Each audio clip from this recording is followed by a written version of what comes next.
Hail to the Emperor new recruits. In today's video, I have the esteemed pleasure of telling you all about our wondrous Emperor and the Imperium that he has built for mankind.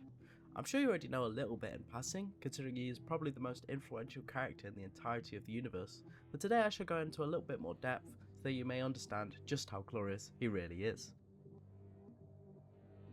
Let's start off at the beginning. Who was the Emperor before he was, well, the Emperor?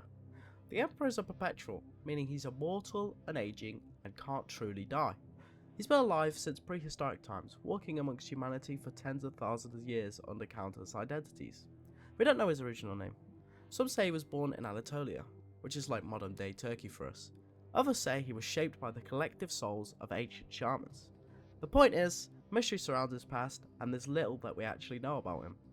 What we do know is that for thousands of years, he watched in the shadows, guiding humanity in secret. When Earth, known as Terra in the 40k universe, fell into techno-barbaric chaos during the Age of Strife, the Emperor finally stepped forward.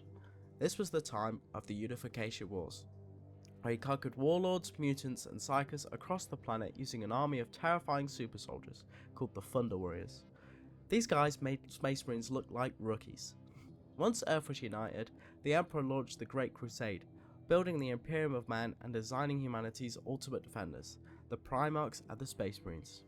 However, despite his impressive feats and lifespan, the Emperor does still consider himself to be a human, and had probably lived as a normal human for at least a few thousand years before assuming the role as the Emperor, and it's one of the main core aspects of his character that goes against his godlike powers and form.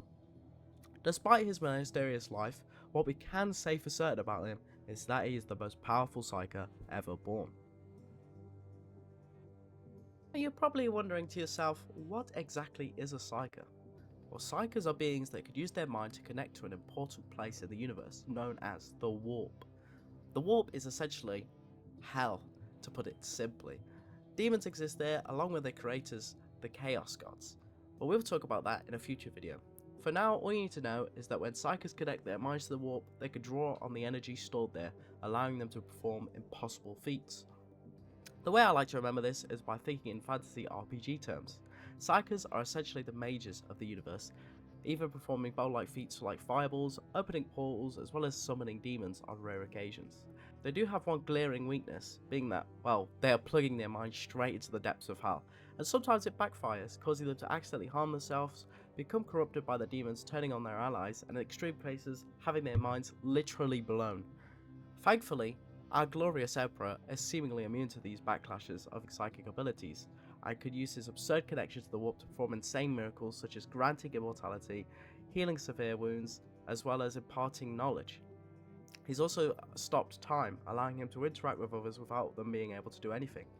Quite godlike feats for someone claiming to still be just a man, isn't it?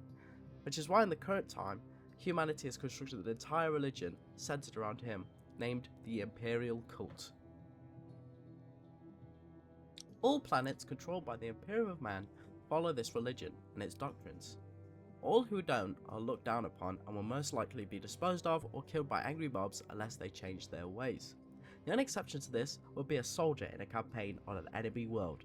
They might have the honour of being meat shields for their fellow man. So yeah, if you couldn't already tell, this is a cult, and a cult that is actually pretty simple at its core, essentially having three main rules.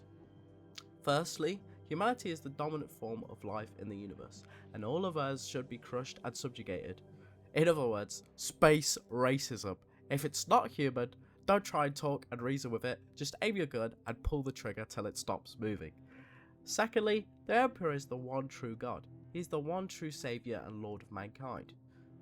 Thirdly, it is the duty of all humans to obediently follow the orders of the Imperial government and superiors. These are its main tenets. As long as the Imperial worlds comply with this, then they're actually quite tolerant on how individuals express their faith, despite being a cult. How does the big man himself feel about being deified? Well, he isn't exactly open to the idea. When he initially rose to the throne and formed the Imperium of Man, he banned religion, replacing it with the Imperial truth, which could be dumbed down to using science and reasoning over belief in higher powers. He would actively stop and sometimes kill people who would attempt to deify him.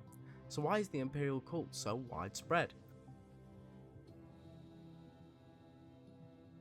Unfortunately, our wondrous Emperor is incapacitated in a death-like state, his body rotten and decayed after 10,000 years of being kept alive using a machine called the Golden Throne. By sacrificing 1,000 psykers a day to this machine, the Emperor's consciousness is sustained, allowing him to use his psyker abilities to maintain the Astronomicon, which is crucial for mankind's exploration of the galaxy, as it is essentially a beacon allowing Imperial ships to navigate safely. It comes at the price of extreme physical and mental pain to the Emperor, and he has been seemingly unresponsive the entire time, unable to move or speak. Since the machine has been running non-stop for 10,000 years to keep him alive, it's also begun to decay in its own way, gradually breaking down beyond anyone's ability to repair, leaving the Emperor's remaining lifespan uncertain. If he were to fall, humanity will be plunged into chaos and the Emperor's son Guilliman will be left to pick up the pieces to the best of his ability. That concludes this video. If you enjoyed the glimpse into the Emperor's golden legacy, hit that like button. And if you've got questions or theories, drop them in the comments. I'd love to dive deeper in the future. Next time, we're covering the Emperor's favourite blue boys, the Ultramarines. Until then, stay loyal, stay brave, and as always, courage and honour.